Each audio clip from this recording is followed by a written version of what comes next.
باہر جب نکلتے تھے تو مختلف آوازوں سے جو ہے وہ ہمیں بلایا جاتا تھا. جس انداز سے وہ بولتے تھے وہ ہمیں برا لگتا تھا. ایک موقع جس میں کہوں گا کہ بہت بڑی بات ہے میرے لیے, جاپان کی طرف سے مجھے ایک پروجیکٹ دیا گیا تھا کہ میں ان کے ٹرینرز کو ٹرین کروں. ایک خاتون آئی ہمارے پاس, انہوں نے کہا کہ آپ لوگوں سے کینیڈا میں پرفارمنس کروائی جائے گی, تو آپ لوگ اس کے لیے ریڈی ہیں؟ باش اے دزد مکار, میں تیری ہی تلاش میں تھا, اب کہاں بچ کے جائے گا. عمر نے یہ آواز سنی اور سن کر گردن اٹھائی تو دیکھا کہ ایک ساحر جس کے گلے میں سانپ لپٹے ہیں, ترشول لیے ہیں, مندرے کان میں پہنے ہیں, پکارتا چلا آتا ہے.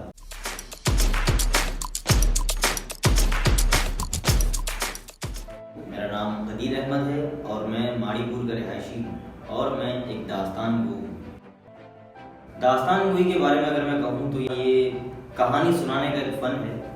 کہانیاں وہ جو ہم اپنے دوستوں کو سنایا کرتے ہیں, نانی دادی ہمیں سنایا کرتی تھیں, لیکن داستان گوئی کہانی سنانے کا ایک مختلف انداز ہے. جیسے ہم جو سنتے تھے کہ ایک شیر آیا, جنگل میں تھا, اس نے بکری کو مارا, بالکل فلیٹ جاتی ہیں کہانیاں. لیکن جو داستان کو کہانی سناتا ہے اس میں انداز ایک ایسا ہوتا ہے کہ ایک بہت بڑا شیر تھا, اس شیر نے ایک بکری کو مارا. تو یہ ایک انداز ہوتا ہے جس میں جو سننے والے ہوتے ہیں ان کو مزید مزہ آتا ہے, اور دوسرا وہ اپنے ذہن میں کہانی کا تصور کرتے ہیں, تصور میں دیکھتے ہیں اس کہانی کو. یہ ایک داستان گوئی کا چھوٹا سا تعارف ہے. داستان گوئی 2016 میں ہم نے سیکھنا شروع کیا تھا. تب ہم ایک جگہ کام کر رہے تھے, انٹرنشپ کر رہے تھے, وومن ڈیولپمنٹ فاؤنڈیشن پاکستان. یہ ایک کمیونٹی سینٹر تھا جہاں ہم انٹرنشپ کر رہے تھے. وہیں national academy of performing arts کی طرف سے ایک پروجیکٹ آیا تھا داستان گوئی کے حوالے سے. ہمیں نہیں پتا تھا کہ تھیٹر کیا ہوتا ہے, داستان گوئی کیا ہوتی ہے. تو اس جستجو میں تھے کہ یہ ہے کیا, اس کو سیکھنے بیٹھ گئے, اور جب سیکھا تو آج آپ کے سامنے ہے. National academy of performing arts میں ایک پروگرام ہوتا ہے انٹرنیشنل فیسٹیول کے نام سے. تو اس فیسٹیول میں جا کر ہم نے پرفارم کیا. یہ ہمارے لیے بڑی بات تھی کیونکہ وہاں دنیا کی جتنے بھی دنیا کے پرفارمرز ہیں, تھیٹر پرفارمرز, داستان گوئی پرفارمرز اور سنگرز, وہ سب آتے ہیں. یہی ہمیں بھی موقع دیا گیا تھا کہ ہم بھی وہاں پر اپنے فن کا مظاہرہ کریں. دوسرا, جب ہم نے یہاں پرفارم کیا تھا تو اس کے بعد ہمیں موقع ملا تھا کراچی لافٹر فیسٹیول کا. کراچی لافٹر فیسٹیول بھی national academy of performing arts میں ناپا میں ہوتا ہے. اس کے بعد ہمیں موقع ملا کراچی لٹریچر فیسٹیول کا, جس کا ہم نے کبھی سوچا بھی نہیں تھا. اور بھی بہت سارے ایسے فیسٹیولز تھے جن میں ہمیں آہستہ آہستہ مواقع ملتے گئے اور ہم بھی کام کرتے گئے. لیکن پھر ایک موقع ایسا بھی آیا کہ جب لٹریچر فیسٹیول میں ہم نے پرفارم کیا تھا تو وہاں دیکھنے والوں نے, ان میں سے ایک خاتون آئی ہمارے پاس اور انہوں نے کہا کہ وہ پروگرام آرگنائزر ہیں. تو انہوں نے کہا کہ آپ لوگوں سے کینیڈا میں پرفارمنس کروائی جائے گی, تو آپ لوگ اس کے لیے ریڈی ہیں. ہمارے لیے ایک الگ موڈ تھا. لیکن جب ان سے رابطے میں رہے اور ساری چیزوں کی تیاریاں کر لیں تو اچانک کووڈ-19 اور پھر سب پانی ہو گیا. بہرحال اس کے بعد پھر جو مواقع ملے ان میں ایک موقع جس میں کہوں گا کہ بہت بڑی بات ہے میرے لیے, جاپان کی طرف سے مجھے ایک پروجیکٹ دیا گیا تھا کہ میں ان کے ٹرینرز کو ٹرین کروں, یعنی داستان گوئی سکھاؤں. اور جب میں نے ان کو ٹریننگ دی تو اس کے بعد مجھے دوسرے پروگرامس بھی ملے, دوسرے کام بھی کرتے گئے, اور اب تو یہ اچیومنٹس ہی ہیں ساری میری, تو چلتا جا رہا ہے. ہوتا یہ ہے کہ داستان کے دوران اگر کوئی کردار آ رہا ہے تو اس کردار کو اپنانا ہوتا ہے. داستان کو اس کردار کو اپنائے گا. تو باہر جب نکلتے تھے تو مختلف آوازوں سے جو ہے وہ ہمیں بلایا جاتا تھا کہ اس کردار کا نام لیا جاتا تھا. انعام الحق جا رہا ہے, وہ دیکھو انعام الحق.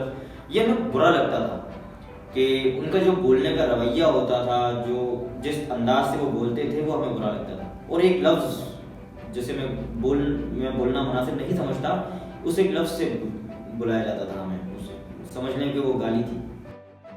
جب میں داستان گو نہیں تھا تب میں ایک میمن بچہ تھا, کچھی میمن بچہ. میں ایک کچھی میمن گھرانے سے تعلق رکھتا ہوں, تو ایک میمن بچہ تھا, کچھی میمن بچہ.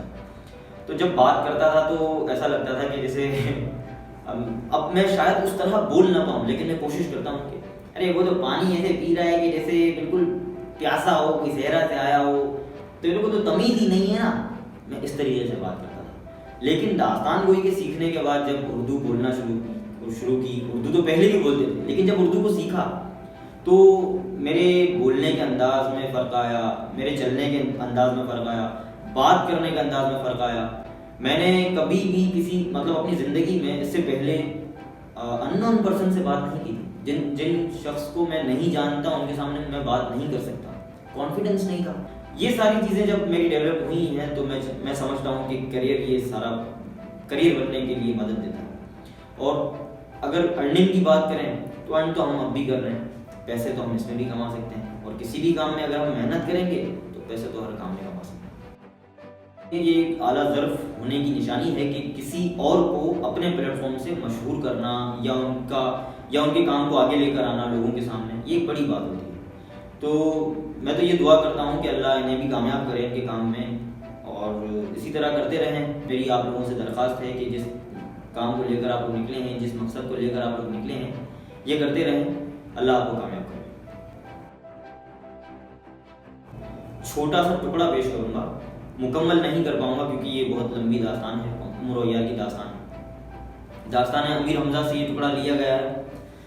تو عمر و عیار کا نام سب نے سن رکھا ہے کہ ایک مقام پر جو امر آ کر پہنچا, صحرائے عجیب وہاں دیکھا کہ گھاس کے بدلے کوسوں تک مقیش اگا ہے, جنگل سارا چاندی کا ہے.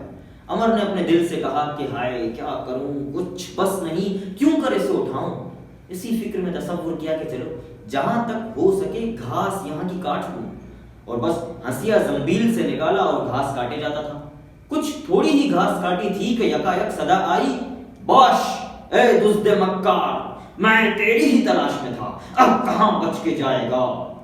امر نے یہ آواز سنی اور سن کر گردن اٹھائی تو دیکھا کہ ایک ساحر جس کے گلے میں سانپ لپٹے ہیں, ترشول لیے ہیں, مندرے کان میں پہنے ہیں, پکارتا چلا آتا ہے. امر اسے دیکھ کر بھاگا.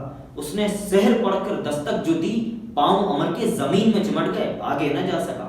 وہ ساحر قریب آیا اور کہا تو تیرا ہی نام امر ہے, افراسیاب کو فکر تیری بیشتر ہے. میں نے تیری گرفتاری کو یہ جنگل بزور صحت چاندی کا بنایا, آخر تجھے پایا.